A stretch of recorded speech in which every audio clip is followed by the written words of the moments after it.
Chief justice S A بابڈے کی سربراہی میں بینچ جموں میں گرفتار کیے گئے روہنگیا پناہ گزینوں سے متعلق ایک معاملے پر سماعت کر رہا تھا۔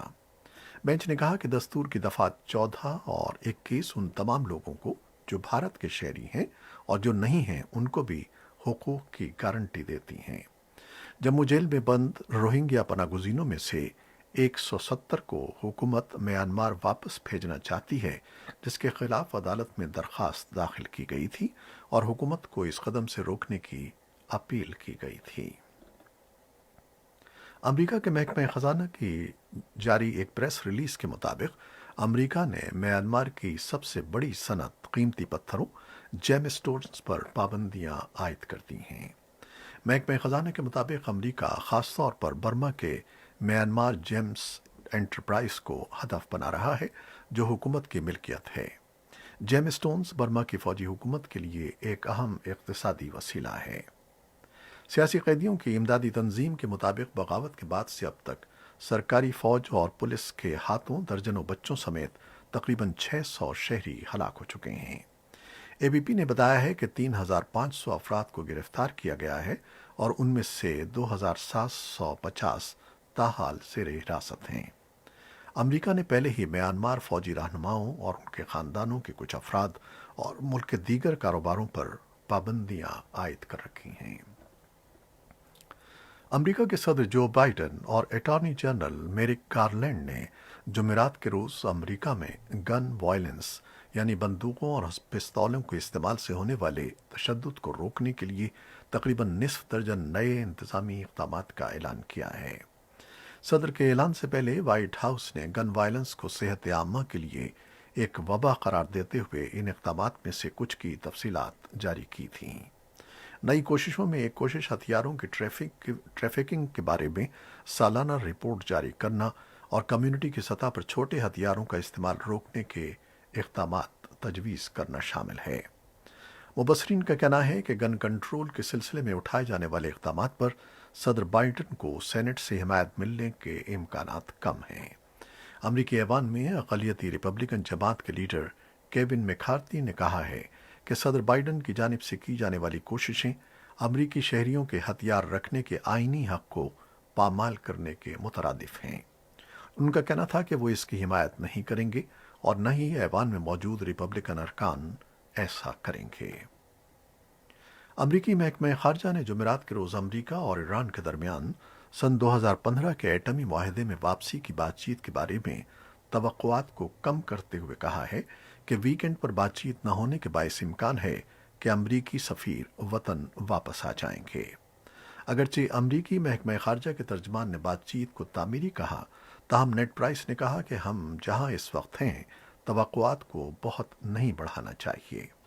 ادھر ایران نے حالیہ مہینوں میں وینزویلا کو جہاں ایندھن کی شدید کمی ہے، تیل کی 3 شپمنٹس بھیجی ہیں، جو ایران پر امریکہ کی پابندیوں کی ایک خلاف ورزی ہے۔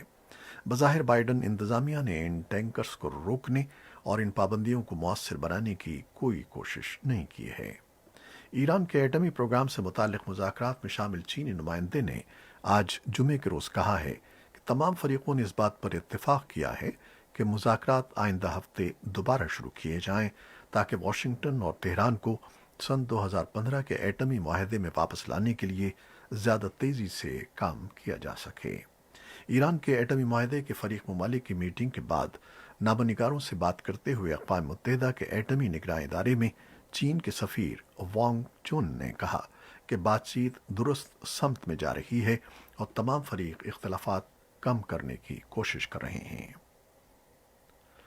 امریکی وزیر خارجہ اینٹنی بلنکن نے جمعرات کے روز اردن کے شاہ عبداللہ سے بات کی ہے اور اردن کے ساتھ امریکہ کی اسٹریٹجک پارٹنرشپ کے عزم کا اعادہ کیا ہے۔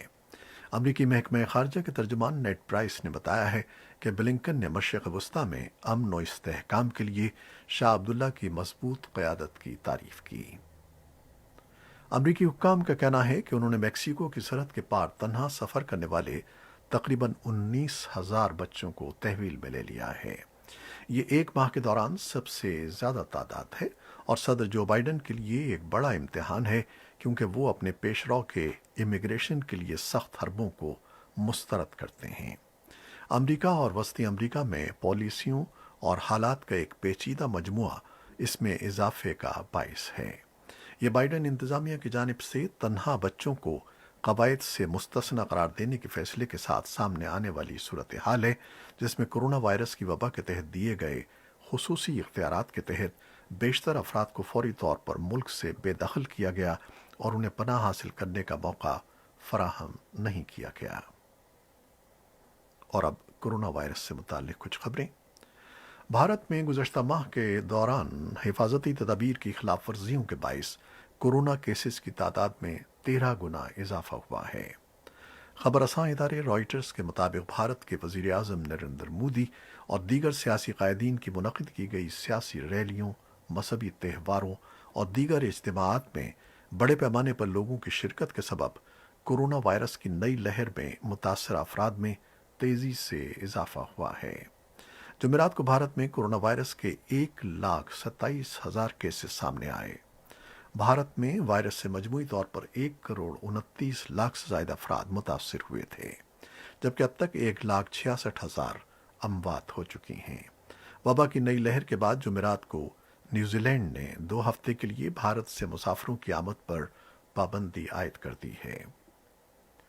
امریکہ میں وبائی امراض کو کنٹرول کرنے والے ادارے CDC نے بدھ کے روز کہا ہے کہ امریکہ میں اس وقت برطانیہ میں سب سے پہلے دریافت ہونے والی کورونا وائرس کی قسم سب سے زیادہ عام ہے۔ وائٹ ہاؤس میں کورونا وائرس کی ریسپانس ٹیم کی بریفنگ کے دوران CDC کی ڈائریکٹر روشیل والنسکی نے کہا کہ کورونا وائرس کی یہ نئی قسم نوجوان امریکیوں میں انتہائی متعدی ہے، جس کی وجہ سے پچھلے کئی ہفتوں میں تیزی سے کیسز کی تعداد میں اضافہ ہوا ہے۔ امریکہ میں ہسپتالوں میں ایڈمیشن کی تعداد میں 2.7% اضافہ ہوا ہے۔ ان کا کہنا تھا کہ اگرچہ امریکہ میں روزانہ 30 لاکھ افراد کو ویکسین دی جا رہی ہے، لیکن وائرس کی تیزی سے پھیلنے سے یہ اچھی خبر مان پڑ گئی ہے۔ انہوں نے جہاں ویکسینیشن پروگرام کو تیز کرنے کی ضرورت پر زور دیا، وہیں ان کا کہنا تھا کہ آبادیوں کو اپنا کردار ادا کرنا ہوگا۔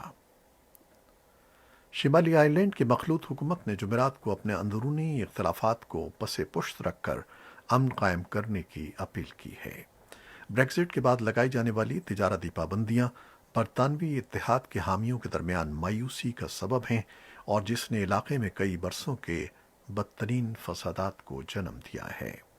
اپیلوں کے باوجود جمعرات کی رات آئرش قوم پرست علاقوں میں جھڑپوں میں مزید اضافہ ہوا، جس کے بعد صورتحال پر قابو پانے کے لیے پولیس کو پانی کی توپوں کے ساتھ پیٹرول بم اور پتھراؤ کرنا پڑا۔ آئرش اور برطانوی حکومت کے ساتھ ساتھ وائٹ ہاؤس نے بھی لوگوں کو پرامن رہنے کی درخواست کی ہے۔